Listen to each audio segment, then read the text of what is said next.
we're going to make sure you have time to mingle with other students as well. And if you do have an idea and you're looking for additional students, again, we're going to have lots of time for networking and team building.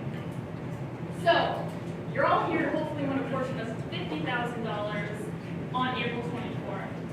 This year we had 52 applications from all of the colleges at UMass Lowell, which is very exciting. So you'll be competing amongst 52 other student teams, new products, new services, so there's a variety of different ideas. So what's next? So there's about 10 weeks from now until April 14th. We have our preliminary pitch-off on April 10th. So to just give you a quick process overview, the workshop series, each series will help you fill out one page of the toolkit. Putting together this toolkit will help you complete the idea plan online. The idea plan is now open online, so you log in to manage a team through your TeamMaker account, and you submit your idea plan by March 4th. Those idea plans are then read and scored by third parties who understand difference maker and the program and the concept. The top 35 idea plans that are scored will move on to the preliminary pitch-off on the 10th. On the 10th, those 35 teams will pitch. The 10 finalists will be chosen to move on to the idea challenge on April 20th. So that's just a very quick overview. Again, we'll help you build up your team. TeamMaker is the online platform that if you completed the application, you have access to that, so you can find additional team members that way, and teams as well. This is the first workshop. So on the back of your postcard, we have 3 other workshops. We have seen that student teams that attend the workshop series end up winning the idea challenge. George attended, the campus-wide difference maker teams before that attended, so we do see that the workshop series are very helpful. And each workshop, we have different facilitators coming in. So for example, Tom O'Donnell is going to be facilitating the 3rd workshop. So we bring in different guest speakers with different expertise to make sure that you're getting everything that you can out of this series. Again, the idea plan is due March 4th.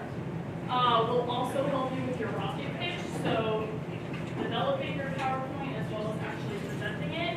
And we'll go through some rocket pitches on workshop 4 so that you can really nail it down. And we'll also tell you what the judges are looking for, which is another good thing to attend the workshop series.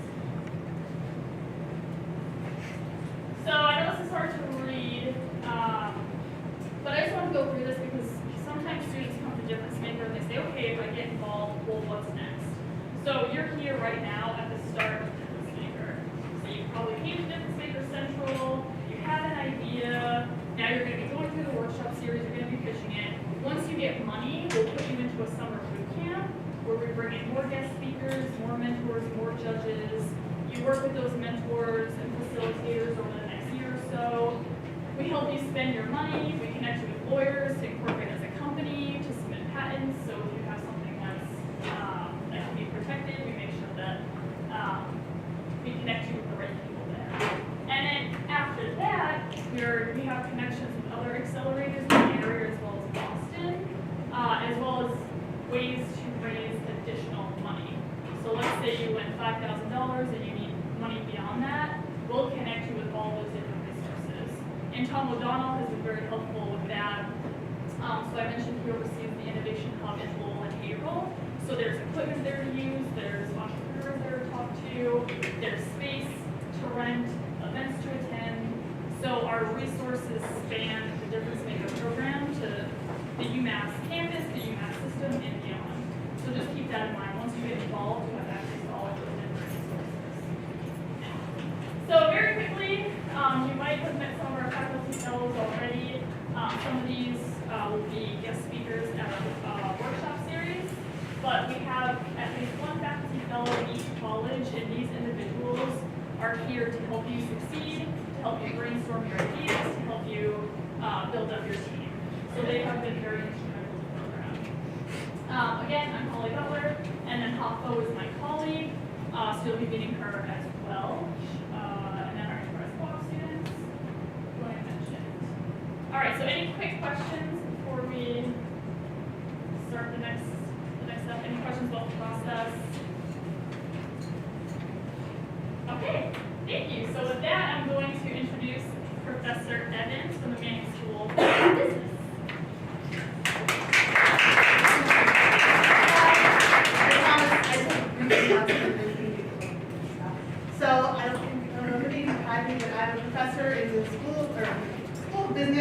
Department of Management. I'm researching faculty, so that means part of my job is to come up with new studies and publish that material.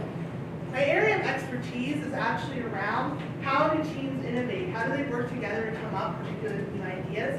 And so I'm working with Holly, who is part of the doctoral program in our leadership doctoral program, we designed a study that's looking at how does the idea challenge, how do your ideas sort of change from your initial application to your final product, your idea plan.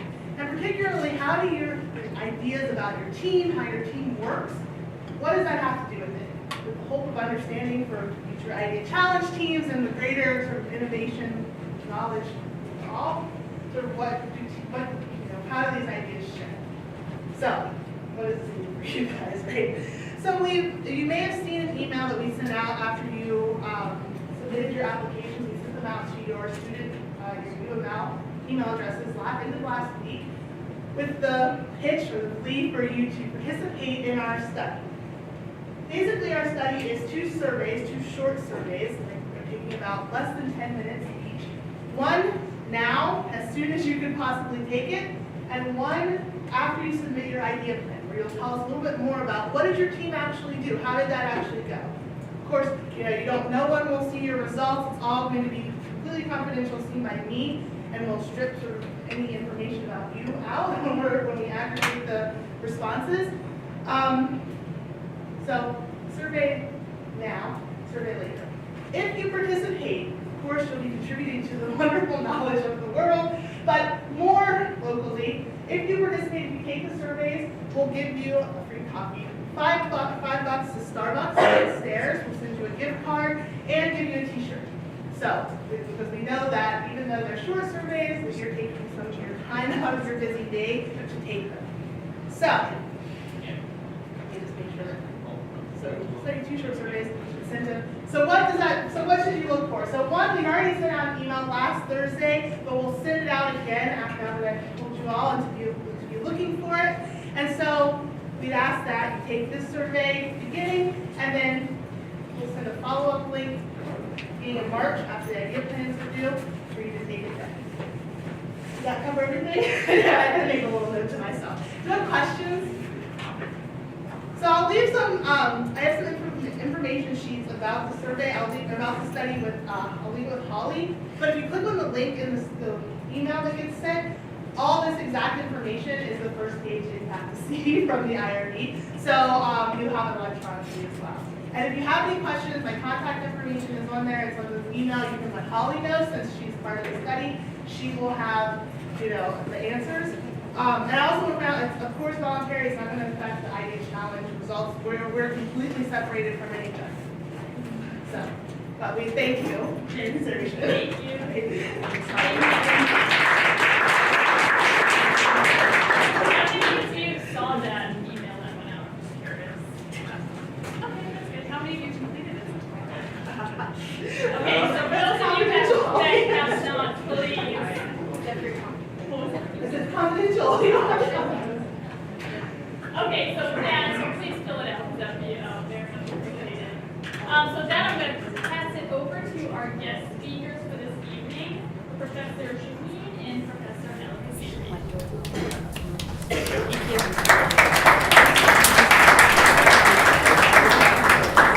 I think it's with Holly. Yes. Oh, thanks. Well, thank you so much for coming here today. We're so happy to have you. We're so excited. I'm actually a new faculty here. This is my second semester. But ever since I came to Glasgow, I've been working with the different speaker program, and I'm really so excited to be part of the whole council. I just want to let you know that we're not going to lecture all the time this session, but just really to give you some ideas about the work that we will do. And 70% of the session will be a workshop session where we'll be doing hands-on work to look at how to identify problems and how to make our team to come up with the ideation. Okay? So bear with us just for a couple of slides. So I would like to first start by perhaps energizing the tool by looking about the impact of business thinking and what is the significance for you as law community. So I can really say that so far, since the inception of the program, which started in 2013, we had 73 winning teams. So you can do it, guys. Winning is possible. We had also awarded around $280,000 to students. We had teams who started with Difference Maker and went out to the market. They have raised around more than like $1 million. We had also students who formed around 19 companies starting from a single idea. And we had student participants, only 2018, out of more than 3,000 students.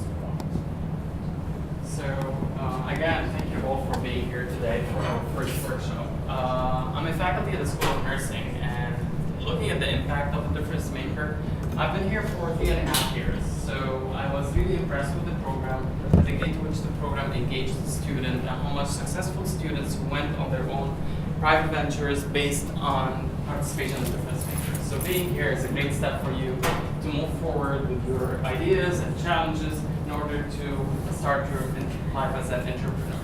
So, today you're all here to talk about and to discuss more the problem identification. But the point about this problem identification is part of an idea plan. The idea plan, think about it as an outline or a roadmap for you to submit your idea plan. So the first step is the problem identification. The second one is the opportunity. The third one is the solution, and the fourth is the resources. And that's the structure of the workshops that will be coming up in the coming few weeks.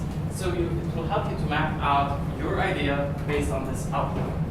But today we're going to focus in particular about the problem identification and how to identify the problem. Why is it important for you today to listen to us and to work with each other to identify the problem?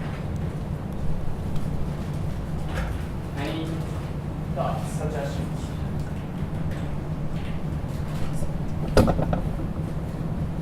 So I've been with the Difference Maker for some time, and I've been a reviewer last year. So when you state your problem at first, it's the first moment where you capture the attention of the reviewer. And if you got to be shortlisted for pitching your idea, it's this first few seconds when you are stating your problem and you're capturing the attention of the judges during the Difference Maker challenges. So it's really important, really crucial to be very attentive to the details of the problem identification. And today, Iman and I will, through this workshop, will try to help you to identify the key elements for a really successful capturing problem identification statement for the idea plan. Any other thoughts? Okay. So the whole idea plan is not because you think so. It just starts because you think so, but it's grounded in research, grounded with interviews with stakeholders. It's also based on a lot of guidance from mentors through the Difference Maker Fellows as well. So again, we'll start with talking more about why is this problem important, how to showcase the importance of the problem, and make a case out of it. So, yeah. So today, as I mentioned, tonight, so we're going to show this video about a successful team that worked on an idea challenge, and they were one of the shortlisted and winner candidates. So let's see what's going on in this video. So, how many of you here know of a student who's gone hungry because they couldn't afford to buy food? Okay, a couple. Well, the actual number is shocking. My name is Teresa Schroll, and I'm a member of the Support Our Students Initiative. Today, we're going to be talking about the problem of food insecurity. And the USDA defines food insecurity as the inconsistent access to adequate food. Approximately 15% of the US population suffers from this condition, and it's usually a lack of financial resources. Now, historically, when we think of college students, we think of them coming from middle to upper class families. However, this trend is changing. And in fact, UMass Lowell has been a leader in expanding access to a more economically diverse population. So this can be seen in the number of students coming from low-income families earning less than $30,000 per year. Access, however, is not enough. Students need more than that to succeed. So imagine yourself as a college student. You have the stress of homework, the stress of exams, but now you're cash strapped. You don't know where your next meal is coming from. This is a barrier to graduation. If we can figure out how to eliminate this barrier, we have the potential to increase retention rates and to provide more students with the tools they need to build a successful lifestyle.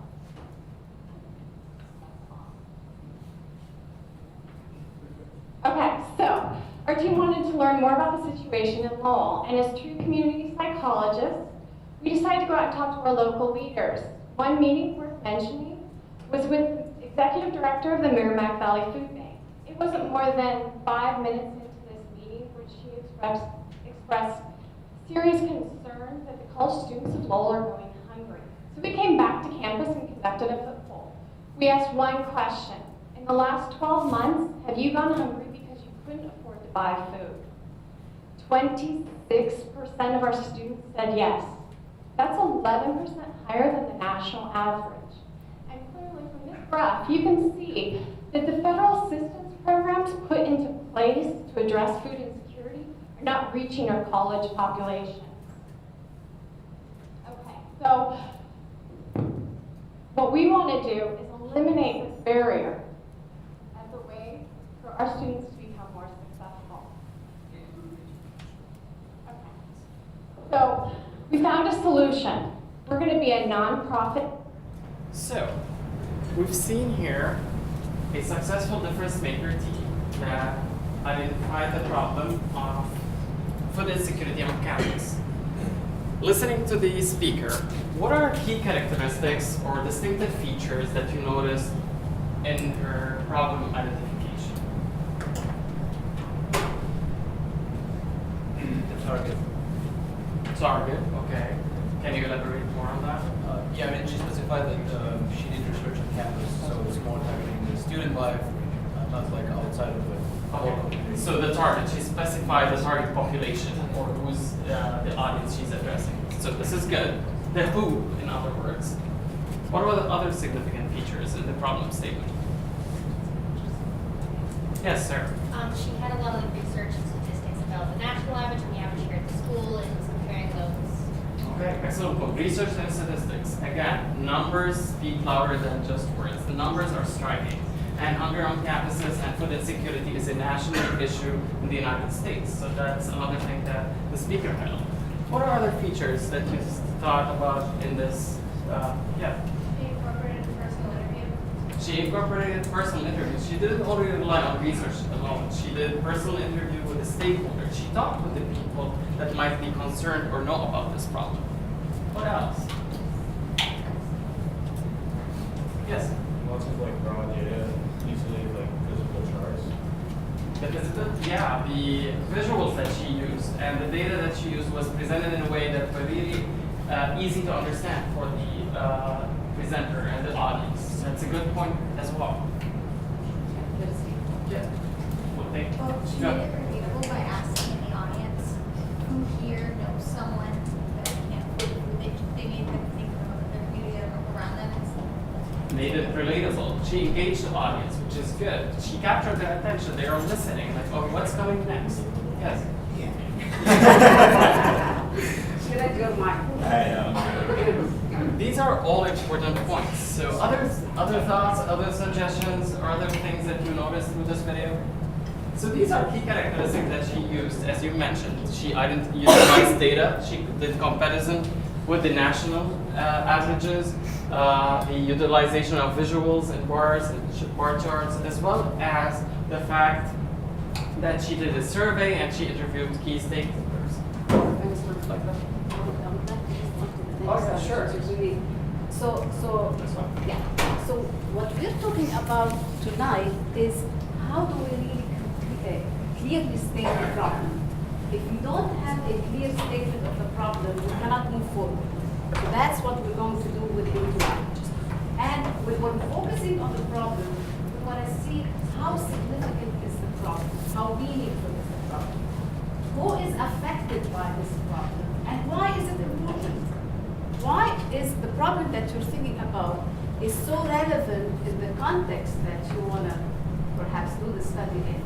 So you have to have really some ideas about the context, the relevance, the significance, and before we move forward on into the next steps. And this is what we're going to do tonight. And this is part of the toolkit that you have in front of you. As Mazen was saying, this is only one component of four. First component is trying to clearly define a problem where we use measurable terms that are clearly stated, okay? And that's really our work tonight. So the problem statement, first, stating the problem, significance, the sample, your sample, who will be affected by the problem, and why is it important to solve this problem? To add to Iman's point, the why we would be interested, like if you ask the question, the so what, who cares about this? Why are we interested in this? Like how, and from that perspective, we'd like to answer these questions with you tonight. So this is another example of a problem statement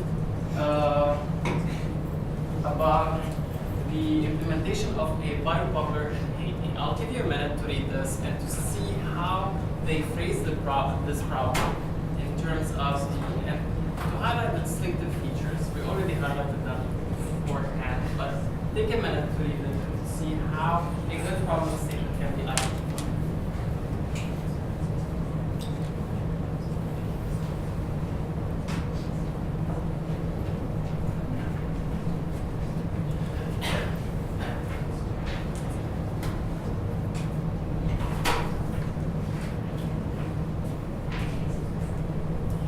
Okay, we need to answer three questions. Remember, how significant is the problem? Who is affected by the problem? And why is it important to look at the problem now? So, looking at this statement, why is this problem significant?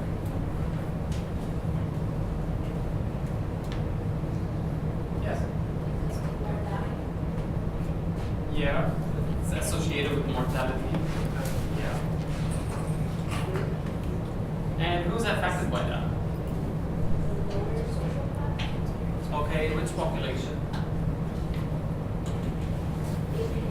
In Haiti, okay.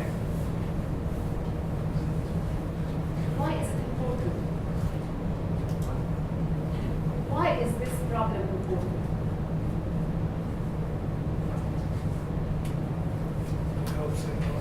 Maybe? Everybody? Go ahead. Yeah, we have to. Would you like to share? Sure. It basically helps develop, it prevents development of third world countries. Absolutely. Would you like to add anything? It helps develop third world countries by having less and less health issues. Say. Yeah, just about. Absolutely. So that the value of this perhaps project or problem that we're tackling is not only limited to Haiti, because we're hoping that if the solution is perhaps we came to a solution, this can help other populations as well as we projected on. So that's kind of really the generalizability of the solution is what helps with the also having significance for the problem. And again, a key thing within this statement is the specificity. You need to be specific. Let's say, we all know that opioid is a crisis in the United States, right? It's a public health emergency. But can you solve the opioid crisis in the United States in a problem statement? You can describe it, but can you solve it through one of your projects? You can describe the magnitude of that, for example. But you need to be specific if you want to venture into a different state-related opioid crisis. Like, okay, it's a crisis in the US, you need to funnel it a little bit more towards a target population that you can address. So this is the specificity when it comes to the problem you're identifying. So what makes a good problem based on the couple of examples we've seen? So it should matter to you and to others. And it should have a social importance. It's not only about producing a product. Entrepreneurship and difference maker is as well about social entrepreneurship. To a degree, it has an impact on the community, on the people's life. To a degree, it is sustainable and it has an impact on real world life problems.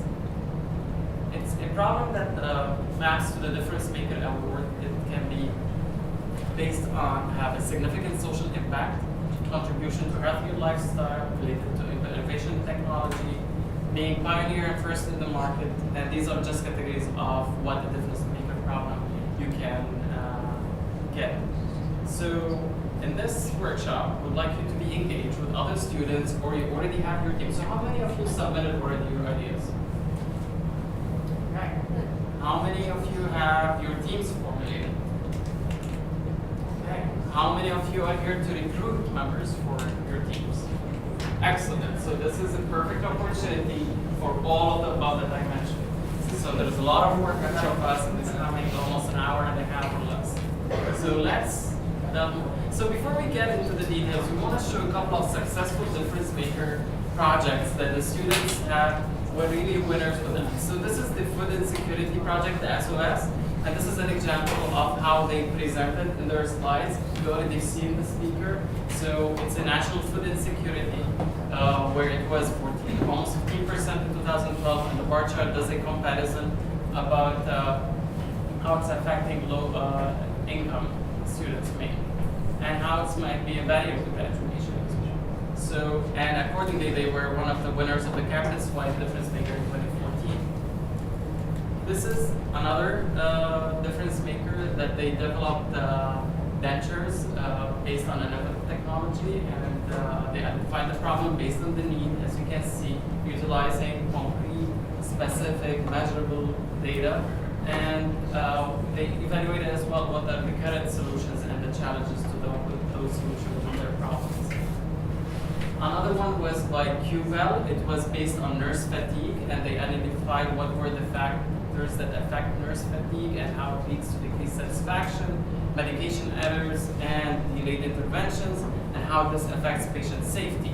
And this is really huge, and it's a big thing. That's why they developed a QVAL, an app, in order to reduce the nurse fatigue in terms of that intervention. And finally, one of the winners is Operation 250. They developed a web-based platform and curriculum to address terrorism and to prevent and manage that and to detect it. And also they use nice schematic and figures to illustrate the magnitude of the problem. So as you're moving through the problem statement workshop and as you're developing your idea plan, think about the best way to present it in your document through the idea plan, and later on to make it appealing and capture the judge's attention in the first few seconds.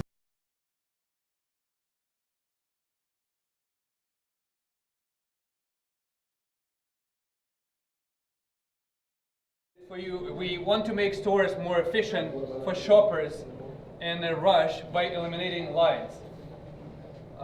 By that, I want to introduce my teammates. Hi guys, my name is Moya. I'm a junior electrical engineer. I'm Shanice. I'm a junior mechanical engineer. And I'm Dan. I'm a senior in finance. And we are trying to find someone who has a programmer skills.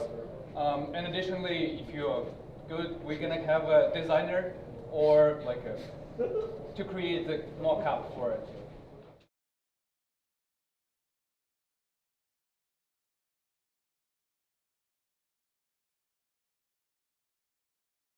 The problem we're trying to solve is that there's no cheap, easy, effective way to train patients in a physical therapy clinic to effectively ambulate out in the community to walk. So we want to create a map that can be used in the clinic.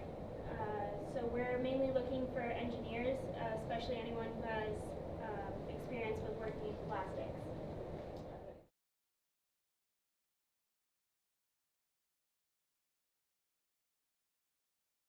So the problem that I am trying to solve is that not having any connections with people when you get out of college for jobs, like no universal really network to connect and network with people, professors that you don't have, students are in your class that you don't know, and alumni as well, just being able to network with them, and also having like a social platform there's no real way just to see everything happening on campus, especially if you're a business major. There's no way to like outreach on other different things going on. So I'm looking for programmers, engineers, people to be able to develop an app, a website, yeah, to pretty much help me develop it.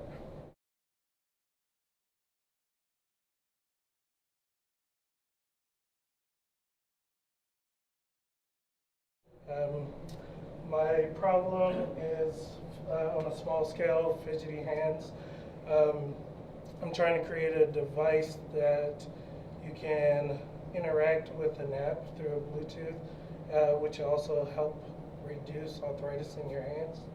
On a larger scale, I want to attach a voice emitter that will help people who speak sign language actually have a voice through their gloves. The people that I need is designers, engineers, computer science technicians.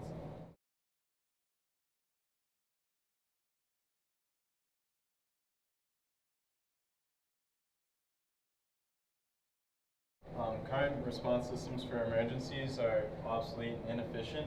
They rely on people being able to describe location and the situation accurately, and this is time-consuming and can be misleading due to language barriers and just misinterpretations. So our solution is an app that utilizes GPS location and universal descriptors like symbols to make kind of describing these problems and their locations more accurate and efficient, and it can speed responses.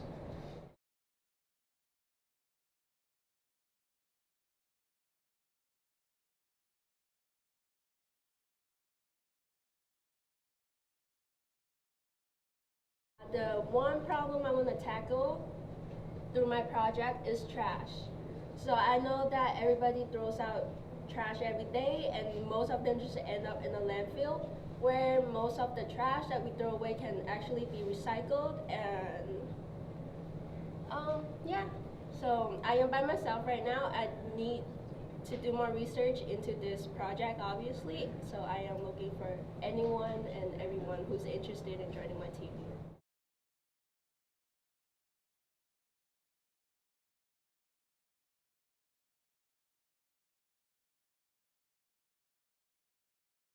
The problem we're tackling is the opioid crisis. So what we want to do is create a safe medication disposal system, because right now the only place you can go to dispose your medications is the police. So people who don't feel comfortable doing that or don't have access, we want to create a system where once you put the medication in, there's no going back, they're dissolved in some type of solution. So it safeguards the system. And then another part of that would be an app that would link up with this to tell you the locations, and then the doctors as well, or the prescribers, so they could be alerted to when the prescriptions are going to expire. Thank you. And what kind of team members are you looking for? We need everyone. Everyone. Our team is All solely nursing nurses. majors right now, so. I can't design anything or build anything.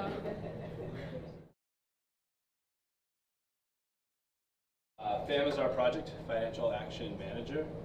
It's a social media-based financial management app, similar to Mint, but also has the integration of of social integration of MyFitnessPal and Venmo, if anyone's ever used that before. So the problems we're tackling are poor money management habits, which everyone has to a degree, at least at some point in their life.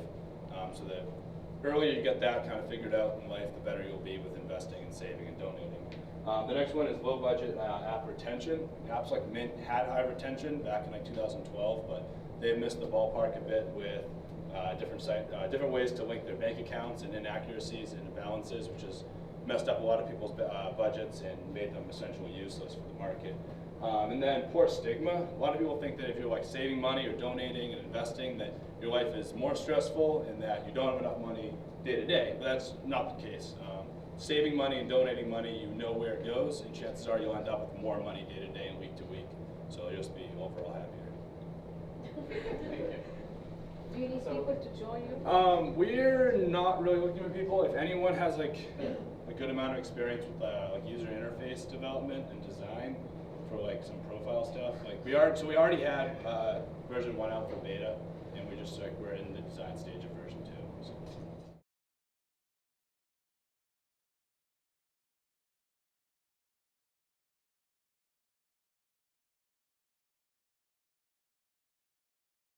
So my idea is Scribble Notes. The problem that it solves is that notebooks are made for students with like reading and writing learning styles, and that's it, like just reading and writing. And there's like 3 other learning styles that it doesn't touch upon. So this is a problem for students with like learning or language-based learning difficulties like dyslexia and other students, but I'm going to be focusing specifically on the ones with language-based difficulties. So, yeah.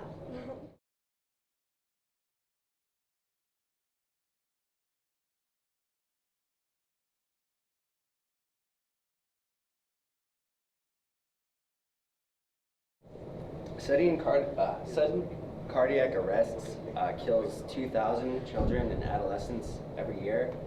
Most people, when they get their physical, especially as a child, they don't get an ECG, so they could have a heart condition, go undiagnosed, and it could lead to, a mortality, a tragic situation. So the idea is to have a mobile monitoring device that they can wear. The Apple 4 watch already can do a single lead read. We would propose to build an app with Bluetooth nodes to complete and make a more descriptive and total picture of ECG. Look for ARVC along with other arrhythmias. So I'm a bio major. There's 2 other people on the team who are bio majors, but we could really use some electric engineers and app development help if anyone is willing or wants to. And is this wearable device for a limited time period that they... Limited? Yeah. So the idea is the Bluetooth parts would be rechargeable, and then there would just be a disposable adhesive, so it would be reusable, and you could wear them while working out.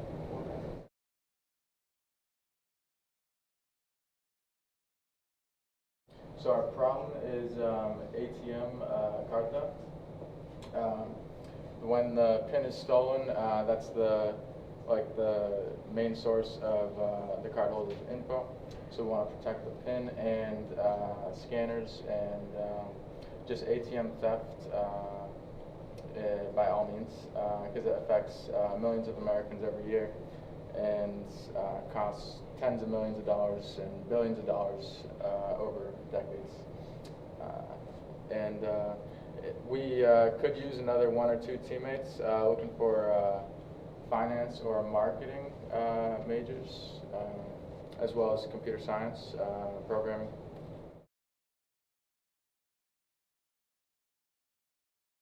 The problem that I'm looking to solve is the fact that a lot of small businesses, primarily bars and restaurants, fail to take advantage of a people versus time statistic, i.e. crowd counting. So my solution is a low-cost automated crowd counting solution that can provide insights to their business and show them where their peak and valley times are, etc. It can also correlate sales and staffing with that data. And furthermore, it doubles as an advertising platform, creating an app where users can actually go on and see what bars and restaurants are crowded and which ones are not in real time.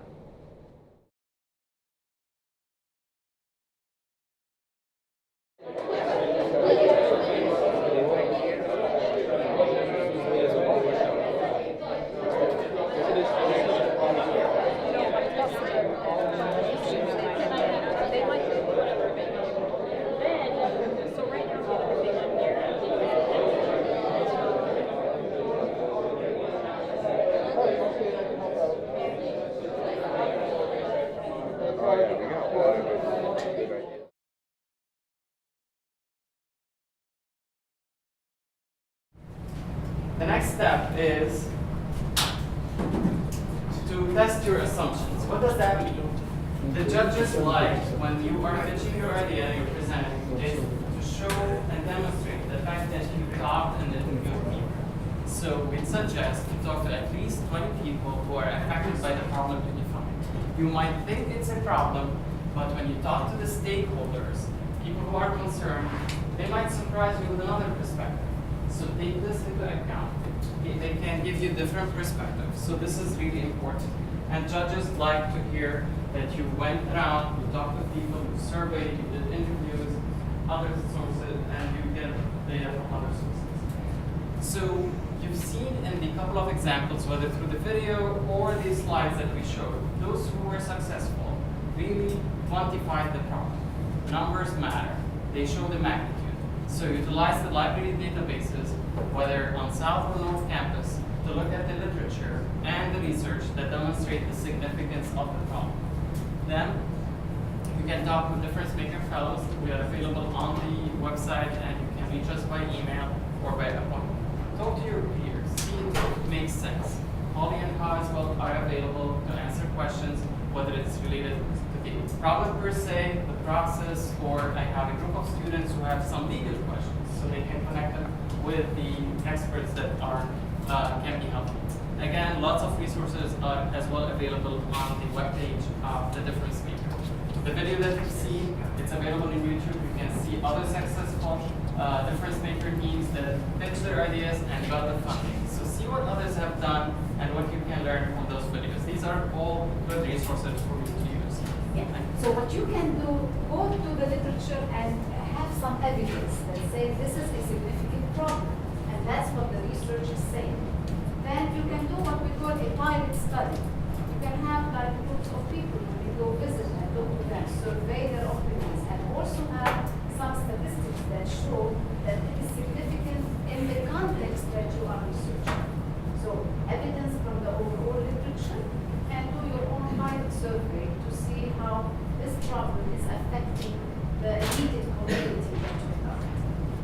And in addition to what Iman said about surveying like 10, 15, 20 people, talk to them, see what's their insight about the problem. If they are the people that you think that they are affected by that problem, listen to those people because they definitely bring a new perspective. So, deliverables by February 21st, which is scheduled as you are moving forward on this step. Talk to at least 15 people related to your problem, or 20, and be sure to capture the data. You can use surveys, and mind you, 5 to 10 items is more than enough. You don't want to work burden. You want to have just a general perception about the problem. You're not doing a research study. You're just exploring the market about this problem. And use the difference maker toolkit.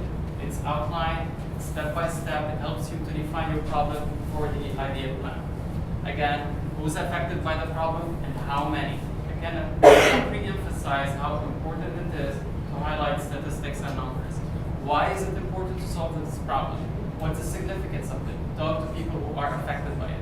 Why it bothers those people, and what bothers people who are concerned with this problem. And how do they solve it now? What's the current state? What is there available for this problem? And who else have attempted to solve it? Like, how is your problem identification different from other people in terms of the approach? And how effective are the solutions? So, sort of through these steps, you're moving into the opportunities, which is the next workshop. So February, today was the identifying the problem. The next one is assessing opportunities. So this homework will help you to move from the first step, the problem identification, to the next step. So again, those who attended this workshop, these series of 4 workshops, were more successful in their pitches and getting the difference maker money. So I cannot highlight how important it is to talk with others, learn from others, network in order to develop your idea. And okay, again, another deadline is March 4th by 5 p.m. The idea plan is due. So the workshops are designed in a schedule that will help you to get your idea plan by the deadline of March 4th. And again, Holly just told me that the videos of the workshop will be uploaded 48 hours from today, so you can review this, see the content, and check any other things that you missed during the workshop. So again, just to re-emphasize, the judges during the rocket pitch want to see that you've done the research and you have the data that demonstrate that the problem is significant. Again, imagine you having few minutes standing in front of those judges. It's the first few seconds, either you capture their attention or you lose them, and it's a skill. And we're here to help you with that, to get on that stage and pitch your idea to the judges. And judges want to know that you understand what it will take to actually solve this problem, i.e. by the significance of it, the magnitude, because they will be giving you, based on the scores and the deliberation, you'll be given some amount of money to solve this problem. So they want to make sure that you're able to address it. Again, if you the plan, idea plan handout, make a plan, a timeline, whatever works for you to meet each steps in the idea plan how to hand out. And again, it's due on March 1st. So, Molly, any other thoughts, suggestions? I would just say thank you all for coming, and then the next workshop is Thursday.